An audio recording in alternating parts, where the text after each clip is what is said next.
संगवारी कुछ दिन पहले दुर्ग के भिलाई ले बढ़ा आश्चर्यजनक मामला अगवा रही से, जेमा डॉक्टर हर प्रताड़ना ले तंग आके अपन जीवन समाप्त कर लिए रही से।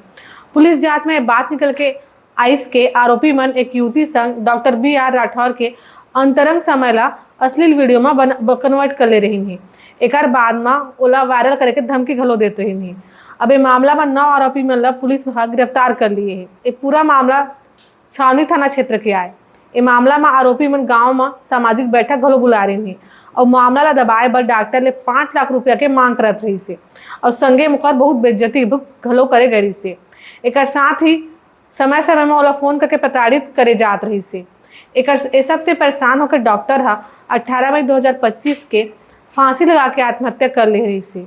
पुलिस 26 मई के चरामा के गांव पुरी जाके ग्रामीण मन से पूछताछ करी तो ग्रामीण मन बताइस के आरोपी मन मिल के अपन मोबाइल ले 14 मई के डॉक्टर राठौर के मकान में चढ़ के डॉक्टर और लड़की के आपत्तिजनक वीडियो बना ले रही थी, जेकर वजह से त्रस्त आके लास्ट में डॉक्टर आत्महत्या कर ली।